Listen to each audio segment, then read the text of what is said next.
Oh, just a relaxing game. A Mega Man game. My favorite one, by that matter. Like, Mega Man fucking 4? Are you fucking kidding me?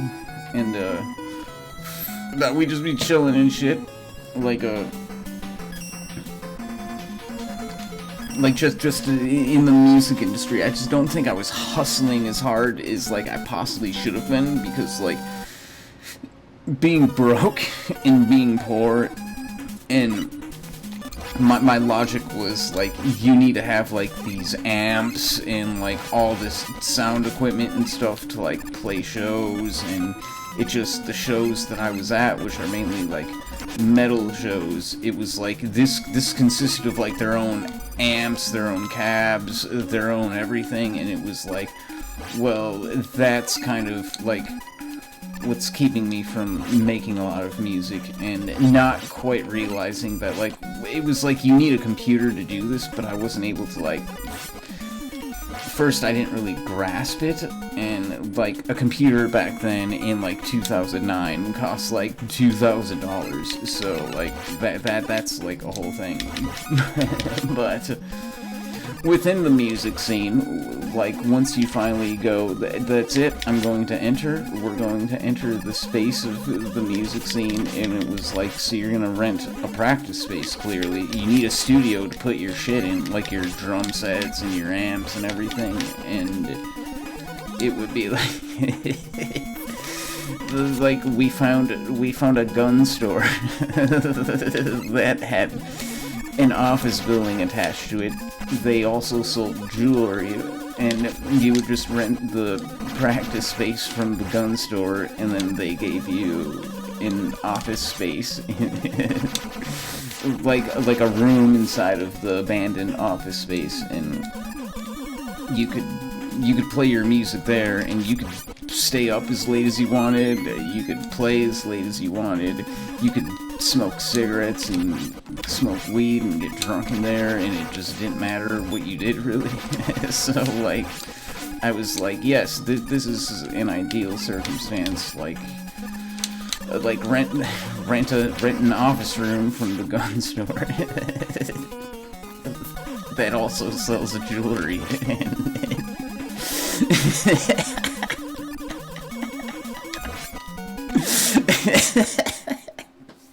And fair enough, $200 a month, like, that, I mean, a room that size costs like fucking $500 a month, so of course I'm gonna do it, and I can stay up as late as I want, and, like, I'm gonna be downtown, like, next to my favorite venues at that period of time. It really felt like some rock star shit. And I think they were involved with, like, some sketchy shit. Like, the strip clubs had something going on. Like, I think, like, some of the guys might have been selling drugs at the strip clubs. So, like, I don't know. And at this point in time, I don't even care anymore. Like, obviously, that's, like, I'd be keeping my mouth shut back then. But, like nowadays, like, what fucking difference does it make?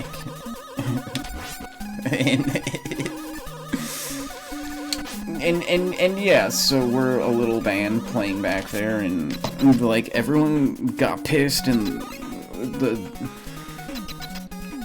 the police were, I had pissed off the police prior to even going into the gun store, and it was for driving around in my car, like, several times. This was more along the lines of, like, this is how me and my friends used to pass the time.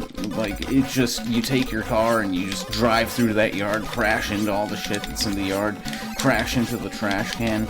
Trash cans were more of like a common theme, especially on garbage night. So it'd be like, you would just it would just crash into all the stuff, create a mess, the cops come, like, you get an erection, you get the hell out of there, you kind of get chased a little bit, and, like, you're just all boned up, and the object was to come inside of your jeans without even having to touch your penis.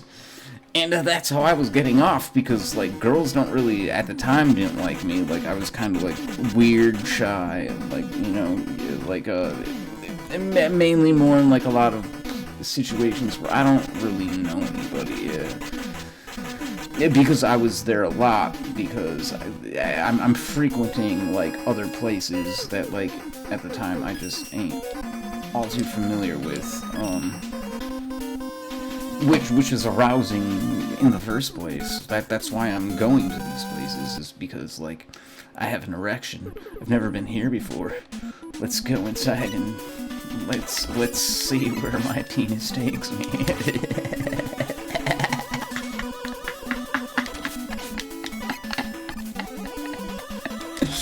So, yeah, some fucking goblin shit. And like,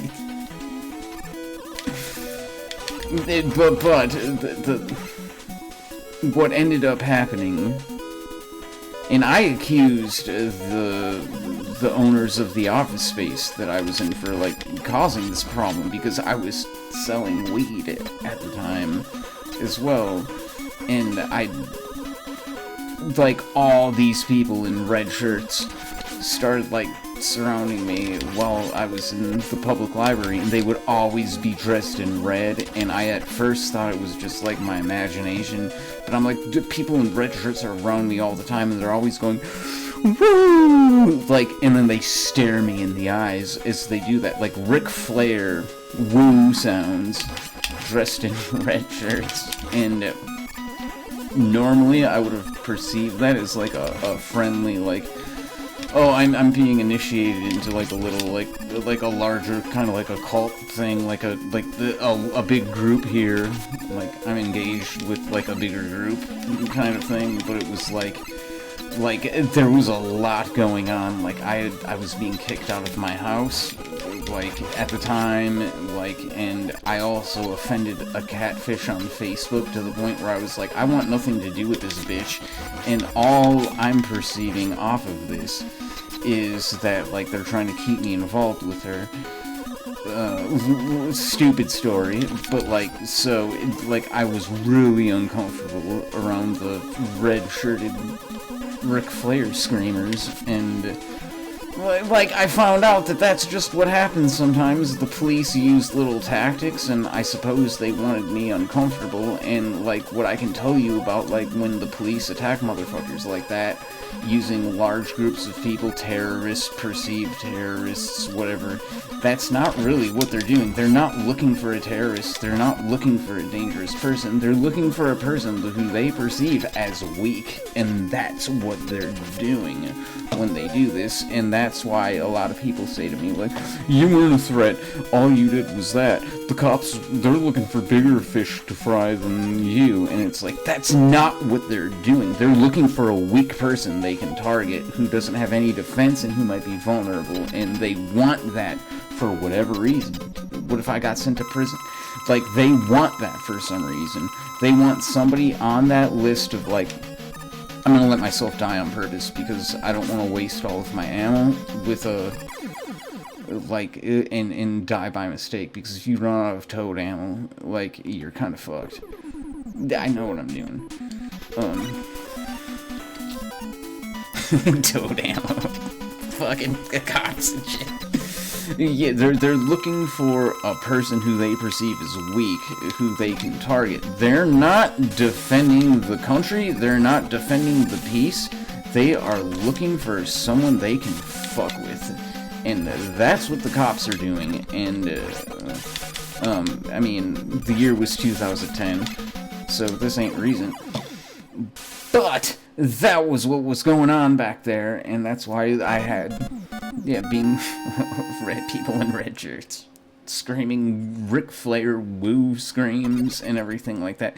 So I was kind of a renegade hanging out in a gun shop, and I accused all of the gangsters that were, oh boy. I started walking around the streets one day after band practice after I got real drunk. Like, this was like, I blacked out that night, bro. I don't remember that shit. And me and the drummer were walking around, and I was talking a lot of trash, thinking my phone was tapped. It might not have been. I might have been here. I was seeing people around me. the office space smelled like my bedroom, which was of, like, a lot of marijuana plants all at the same time, and I started saying, like, I'll just fucking, if you got all these people following me around in red shirts like that, like, I'm a little pissed. How about I just bust you out for the shit you're doing? And that was when,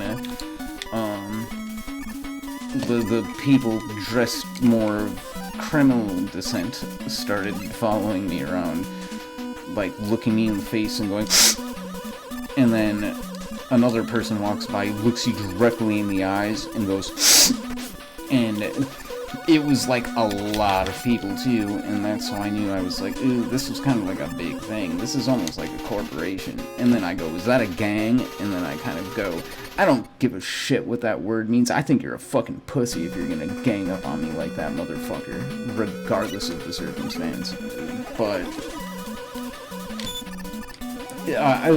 that kind of stuff, and from there on out, it's just a trick. Like, yeah, granted, like, report that to the police, like, you get institutionalized in the psych ward, everything like that, no matter what happened, and it's like a prison trick, something I don't really have experience with.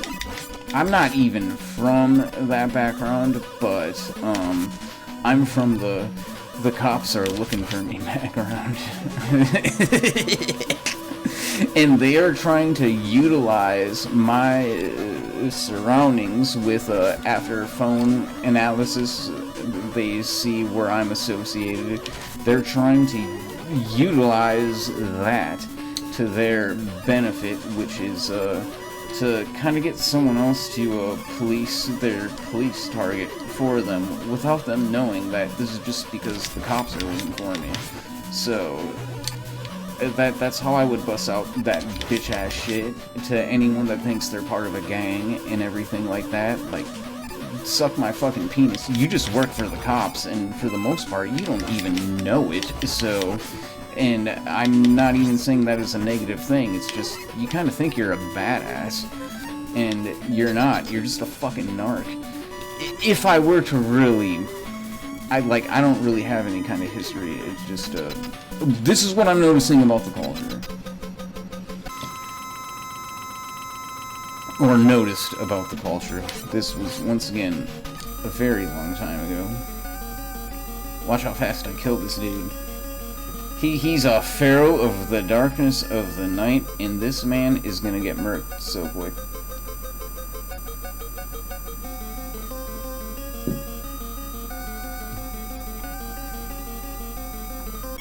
That's right. Call me big old penis up the wazoo. But that was what was going on with my band, Nocturnal Emissions. Rock and roll.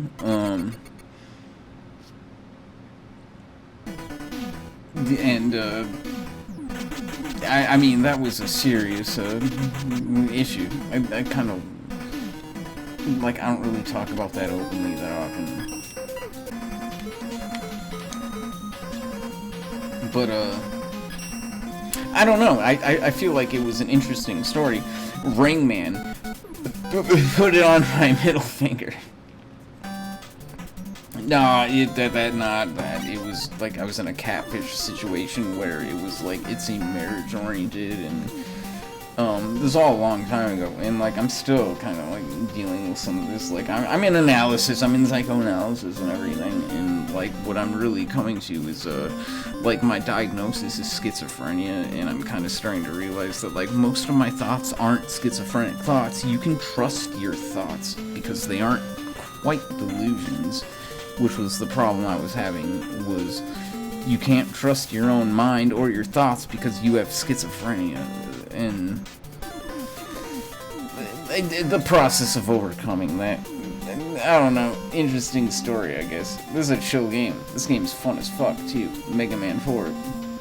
I suggest checking out 1, 2, 3, or 4. Or 7 or 9. And that's my spiel about that shit.